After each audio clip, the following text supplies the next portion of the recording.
বর্তমানে জিক্সার বাইকের একটা কমন প্রবলেম হচ্ছে এর ফুয়েল ট্যাঙ্কে খুব দ্রুত জং চলে আসছে, এবং জিক্সার রাইডারদের মতে এই বাইকের যে ফুয়েল ট্যাঙ্কটা কোম্পানি থেকে দিয়ে দেওয়া হয় এর কোয়ালিটি নাকি ডেউটিনের চাইতেও খারাপ। বাইকের ফুয়েল ট্যাঙ্ক এমন একটা জিনিস, যদি এটাতে কোনোভাবে জং চলে আসে বা রাস্ট চলে আসে, আপনি এটাকে যতই পরিষ্কার করেন না কেন বা যত কেমিক্যাল দিয়ে পরিষ্কার করেন না কেন, এটাতে আবার রাস্ট চলে আসবেই।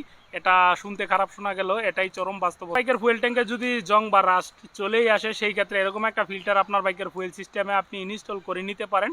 সেই ক্ষেত্রে আপনার বাইকটা আপনি খুব স্বাচ্ছন্দ্যে রাইড করতে পারবেন, কারণ আপনার যে ফুয়েল ট্যাঙ্কের যে জংটা আছে বা রাস্ট যেটা আছে ওইটা আপনার কার্বোরেটর পর্যন্ত যেতে পারবে না এই ফিল্টারটার জন্য। মূলত এর ফলে আপনি আপনার বাইকটা রাইড খুব সুন্দরভাবে করতে পারেন। এই ক্ষেত্রে সবচাইতে ভালো সমাধান হচ্ছে আপনার বাইকের যে ফুয়েল ট্যাঙ্কটা আছে ওইটা রিপ্লেস করে নেওয়া। যাদের ওয়ারেন্টি আছে আপনারা ওয়ারেন্টি ক্লেম করেন, আশা করি কোম্পানি থেকে আপনারা একটা ফুয়েল ট্যাঙ্ক রিপ্লেসমেন্ট পেয়ে যাবেন। এই ক্ষেত্রে আবার এখানে একটা প্যাচ আছে যে অনেককেই বলতে শুনছি যে ওয়ারেন্টিতে দিলেও নাকি ওনাদের পর্যাপ্ত পার্টস না থাকার কারণে নাকি এটা দিতে প্রায় 2 থেকে 3 মাস সময় লেগে যায়।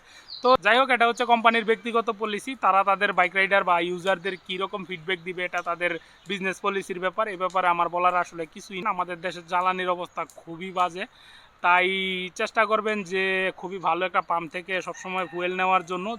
যদিও বা সবার ক্ষেত্রে এটা পসিবল হয় না, সেক্ষেত্রে চেষ্টা করবেন। এবং একটা জিনিস লক্ষ্য রাখবেন যে কোনোভাবে যেন আপনার ফুয়েল ট্যাঙ্কের ভিতরে পানি প্রবেশ না করে। মূলত এই কারণে ফুয়েল ট্যাঙ্কে খুব দ্রুত রাস্ট চলে আসে। এখন এখানে আরেকটা কথা থাকে যে সেটা হচ্ছে কোয়ালিটির ব্যাপার। এখন কোম্পানির এখানে একটা কনসার্ন থাকা উচিত, কারণ এই যে আমার যে এই পেছনের বাইকটা দেখতে পাচ্ছেন এটা হচ্ছে জিক্সার মনোটন 2021-এর জানুয়ারির দিকে সামথিং 2-1 মাস প্লাস মাইনাস হতে পারে আমি কিনেছিলাম। এখন 2025 8 মাস চলে। তো এখন পর্যন্ত আমার ফুয়েল ট্যাঙ্কে রাস্ট তো দূরের কথা, মানে একদম পরিষ্কার। আমি আপনাদেরকে সম্ভব বলে দেখাই দিব না ভিতরে।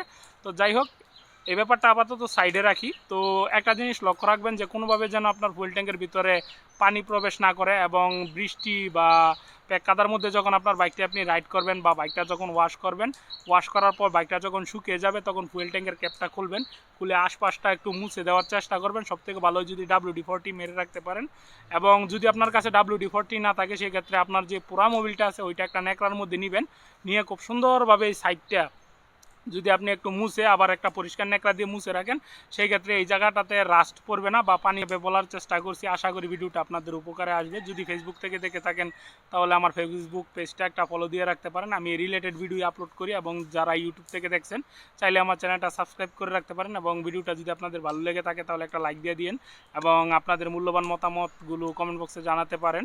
সবাইকে আসসালামু আলাইকুম। আসুন হেলমেট পরে বাইক চালাই, নিরাপদে বাসায় যাই।